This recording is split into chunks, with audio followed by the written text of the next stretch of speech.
Hi, good morning mga mommies. So, Parenting 101 tayo ngayon. Kasi may mga questions sa akin. Paano ko nga ba na-raise yung mga anak ko? Paano ko nga ba nagawang maging matalino sila? Honestly, tinuruan ko lang sila magsulat at magbasa. Pero kasabay nun, tinuruan ko rin silang rumispeto, gumalang, magmahal. Yun muna yung unang-una kong tinuro sa kanila. Kasabay ng paglalakad, pagsusulat, pagbabasa. So, una, ipakita mo muna syempre yung pagmamahal mo sa mga anak mo. Wala mong bayad yun, libre yun. Yun lang yung yung maituturo mo sa kanila na hindi mo mabibili. Hindi nila kailangan bilihin yun. Give time. Kahit konti lang na oras, pero quality. Yun yun. So, pangalawa, ituro mo paano rumispeto, gumalang sa opinion ng iba. Minsan kahit masakit yung sinasabi nila, ayun, may manok tayong sabi, oo nga, tutungang gumalang, rumispeto. Kahit na masakit yung sasabihin ng iba, hindi ko sinabing tanggapin nila, pero, palipasin nila. Just let it pass. Kasi kapag opinion ng iba, opinion nila yun eh. Hindi ikaw yun, opinion lang nila yun. So, doesn't matter. Minsan masakit din, hindi natin pero, yun nga, hayaan mo na lang. Yun ang tinuro ko sa kanila. Tapos, huwag mo kukumpara yung anak mo. Ayun, sobrang ipupush mo yung anak mo sa pag-aaral kasi magaling si ganito, magaling si ganyan. No. Yung mga anak ko, mga honor yung mga yan eh. Elementary, hindi ko nag-honor yan. Hindi, nayaan ko lang sila.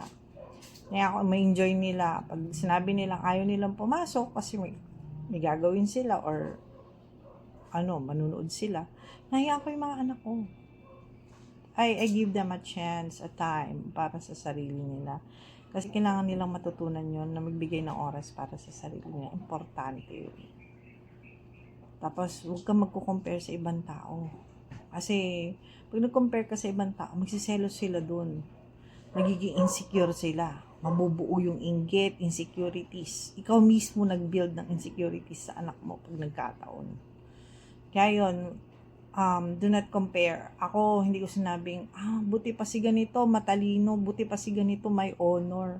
Buti pa siya, ang dami na niyang medal. No. Kasi, ako, syempre, ang bata, matalino yan. Hindi mo pwedeng kung ano yung, parang sponge yan eh, kung ano yung ibibigay mo sa kanila, tatanggapin nila. So, habang ganun pa yung mindset nila, yung mga, nila, para silang mga sponge, bigyan mo muna kung ano yung tama. So, yun. Sabi nung manok namin, oo daw, tama yun. Yun. Huwag na kayo mabother dito sa suot ko. Ganito talaga ako magdamit sa bahay.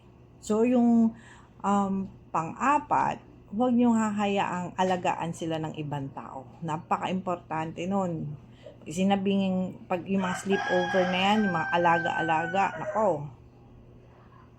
Kasi once nahingahan sila ng ibang tao, tandaan nyo yan. At hindi pa sila nakakapag-isip ng, hindi, alam ko yung magulang ko, ganito yan, hindi totoo yun. Or alam ko, hindi yan yung turo ng magulang ko. Hanggang hindi nila kayang sabihin yun, huwag nyo muna silang hayaang sumama sa ibang tao. Tandaan nyo, dapat pag pinalaki nyo yung anak nyo, walang mas magaling pa sa magulang nila. Ang pinakamagaling na tao, magulang nila. Magpoprotekta sa kanila, magulang lang nila, hindi ibang tao, walang ibang tao. Kundi yung Diyos lang, tsaka yung magulang lang nila. Ganun ako magpalaki sa anak ko. Tapos, talaga, walang sleepover yan. Kahit yung binata ko, wala talaga. Kailangan maniwala sila sa amin. Pag sinabi namin hindi pwede, they would understand. Dapat alam nila na, hindi pwede kasi hindi ganito yan. Paliwanag mo. Tapos, yung lastly, yung panlima, ito yung pag ang mga age ng mga anak ninyo is mga elementary grades. Yan. Ito to mga sinasabi ko, itong limang to na sinabi ko. Para yun sa mga ganitong edad. Mga elementary grades. So, yung panglima, how to make friends. Kailangan matuto silang makipagkapwa-tao. Kailangan matuto silang maging alam mo yon, makipagkapwa-tao, matuto silang mamili ng kaibigan, kasi magsasalba sa kanila. Pag yung anak mo tinuruan mo maging sanggano, makipagkagulo sa kapwa nila bata, tandaan mo, sa lahat ng daan, nakikipagsuntukan yan. Pero pag ang anak mo, tinuruan mo na lumayo sa gulo, lumayo sa yung pwede silang maging civil kahit kanino. Ibig sabihin, okay lang, ikaw, ganyan. Kumusta ka? Ganyan. Pero okay lang yun. Pero yung talagang sasama sila, sabihin mo sa kanila, bakit ayaw mo? Bakit ganun? Bakit sila hindi pwede yung ibang bata? Paliwanag mo. So yun, ganun ako magturo sa anak. Yun, so sinagot ko na yung question nyo, ha? Susunod, may mga bagay pa ako ituturo sa inyo. Learning naman sa mga bata. So, yun. Good morning ulit mga mommies. Bye! Yun muna for today. Please, like and share para naman marami pang mas matutong mga magulang. Bye!